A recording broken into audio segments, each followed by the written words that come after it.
Halo teman-teman, selamat datang di Titik Pencerahan.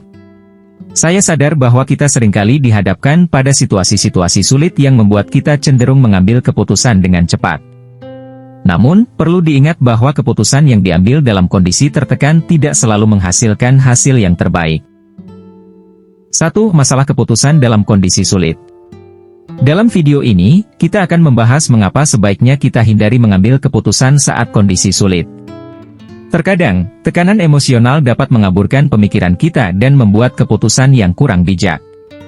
Saat kita berada dalam kondisi sulit, tekanan emosional dapat mempengaruhi kemampuan kita untuk membuat keputusan rasional. Pada umumnya, stres atau situasi sulit dapat menghalangi pemikiran logis dan menyebabkan kita cenderung mengambil keputusan impulsif.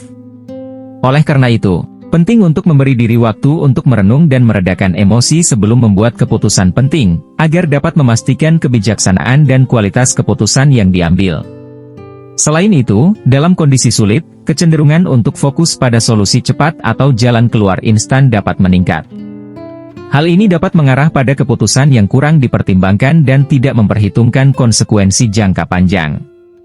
Dalam menghadapi tantangan, penting untuk memahami bahwa mengambil waktu untuk mengevaluasi opsi dan mencari solusi yang lebih mendalam seringkali lebih bermanfaat daripada membuat keputusan secara tergesa-gesa. Penting juga untuk diingat bahwa stres dapat mempengaruhi persepsi risiko, membuat kita lebih rentan terhadap pengambilan keputusan yang didasarkan pada ketakutan atau kecemasan. Dalam mengelola kondisi sulit, strategi seperti meditasi, olahraga, atau berbicara dengan orang terdekat dapat membantu meredakan tekanan emosional, memungkinkan kita untuk membuat keputusan dengan pikiran yang lebih jernih. Intinya, menghindari pengambilan keputusan impulsif dalam kondisi sulit memerlukan kesadaran akan dampak emosional pada proses pengambilan keputusan. Memberi diri waktu untuk tenang dan merenung dapat membantu kita membuat keputusan yang lebih baik dan lebih terinformasi. 2. Pentingnya evaluasi dan kontemplasi. Sebelum kita membuat keputusan penting, sangatlah penting untuk memberi diri kita waktu untuk evaluasi dan kontemplasi. Dengan melihat situasi secara menyeluruh dan merenungkan konsekuensinya, kita dapat mengambil keputusan yang lebih terinformasi dan tepat. Evaluasi dan kontemplasi memainkan peran kunci dalam memastikan keputusan yang diambil adalah hasil dari pemahaman mendalam terhadap situasi.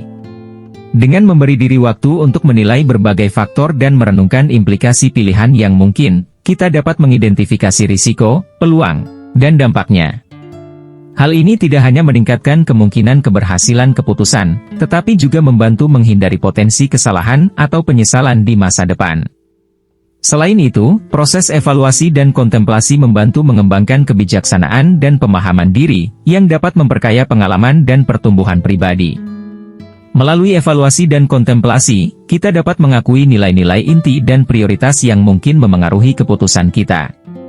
Selain itu, proses ini juga memungkinkan kita mempertimbangkan perspektif orang lain, merinci pro dan kontra dari berbagai opsi yang tersedia, dan menyusun rencana yang lebih matang. Dengan demikian, pengambilan keputusan bukan hanya tindakan spontan, tetapi juga hasil dari refleksi yang cermat, meminimalkan risiko kesalahan dan penilaian yang tergesa-gesa. Selain manfaat praktisnya, evaluasi dan kontemplasi juga memberikan ruang bagi pertumbuhan pribadi dan pengembangan pemikiran kritis yang mendalam. 3. Studi kasus. Melalui beberapa studi kasus, kita akan melihat bagaimana keputusan yang diambil dalam kondisi sulit dapat memiliki dampak jangka panjang yang tidak diinginkan. Ini akan memberi kita pelajaran berharga untuk diaplikasikan dalam kehidupan sehari-hari. Studi kasus pertama melibatkan seorang pemimpin perusahaan yang dihadapkan pada keputusan sulit untuk melakukan pemotongan anggaran yang signifikan demi menjaga keberlanjutan bisnis. Meskipun keputusan ini tampaknya membuahkan hasil positif pada awalnya dengan meningkatnya profitabilitas, dampak jangka panjangnya adalah penurunan motivasi karyawan dan penurunan kualitas produk. Studi kasus kedua melibatkan seorang individu yang mengambil keputusan impulsif untuk mengambil pinjaman besar-besaran untuk investasi yang spekulatif. Meski awalnya mendapatkan keuntungan, kondisi pasar yang tidak stabil membuatnya terjebak dalam utang yang membebani, dengan dampak jangka panjang terhadap keuangan pribadi dan stabilitas emosional.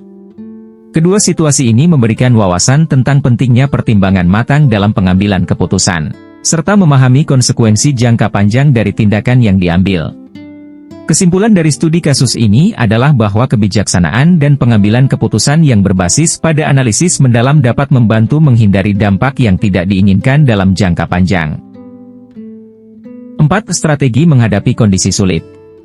Selain itu, kita akan membahas beberapa strategi untuk menghadapi situasi sulit tanpa harus membuat keputusan dengan tergesa-gesa. Ini termasuk teknik relaksasi, mencari dukungan, dan menciptakan ruang untuk refleksi. Dalam menghadapi kondisi sulit, teknik relaksasi seperti meditasi atau pernapasan dalam dapat membantu menenangkan pikiran. Mencari dukungan dari orang terdekat atau profesional juga penting untuk membagi beban. Selain itu, menciptakan ruang untuk refleksi memberikan kesempatan untuk memahami lebih dalam situasi dan menemukan solusi yang lebih baik. Mengambil langkah-langkah dengan hati-hati dan tanpa terburu-buru dapat membantu kita membuat keputusan yang lebih tepat.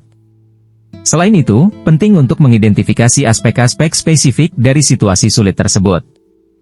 Dengan memahami akar masalah, kita dapat mengembangkan strategi yang lebih terfokus. Pemberian prioritas pada tugas-tugas yang mendesak dan memecahnya menjadi langkah-langkah yang lebih kecil dapat membuat tantangan terasa lebih dapat diatasi. Jangan ragu untuk mengajukan bantuan jika diperlukan, baik dalam hal penyelesaian masalah atau dukungan emosional. Berbicara dengan orang-orang yang telah mengalami situasi serupa bisa memberikan wawasan berharga. Selain itu, menjaga kesehatan fisik dengan pola makan seimbang dan olahraga dapat membantu kita menjaga ketahanan tubuh dan pikiran. Selalu terbuka terhadap perubahan rencana dan terima bahwa tidak semua hal berjalan sesuai harapan. Mengadaptasi diri dan belajar dari pengalaman sulit dapat memperkuat ketangguhan mental kita. Ingatlah, menghadapi tantangan dengan sikap positif dan proaktif dapat membantu kita tumbuh dan berkembang melalui setiap situasi sulit.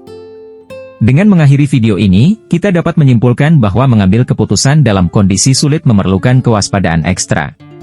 Memberi diri kita waktu untuk merenung dan mengevaluasi dapat membuat perbedaan besar dalam kualitas keputusan yang kita buat. Dalam proses pengambilan keputusan, penting untuk mempertimbangkan berbagai faktor yang mungkin memengaruhi hasilnya. Dengan memberi diri waktu untuk merenung dan mengevaluasi, kita dapat menemukan sudut pandang baru atau informasi tambahan yang dapat memperkaya pemahaman kita. Kewaspadaan ekstra juga membantu menghindari pengambilan keputusan yang tergesa-gesa, sehingga kita dapat membuat keputusan yang lebih tepat dan terinformasi.